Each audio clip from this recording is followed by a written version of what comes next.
الصلاة والسلام. وحث المؤمنين عن الابتعاد عن التكبر الذي ينتهي بصاحبه إلى الدرك الأسفل من النار.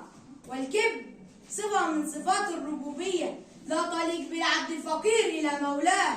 قال رسول الله صلى الله عليه وسلم عليه الصلاة والسلام. قال الله عز وجل: الكبرياء ردائي والعظمة إزاري، من نازعني أحدهما قذفته في النار. وذكر الله سبحانه وتعالى التواضع في القرآن. لم ترد كلمة التواضع بلفظها، وإنما وردت كلمات تشير إليها وتدل عليها، حيث قال تعالى: وعباد الرحمن الذين يمشون على الأرض هونا وإذا خاطبهم الجاهلون قالوا سلاما.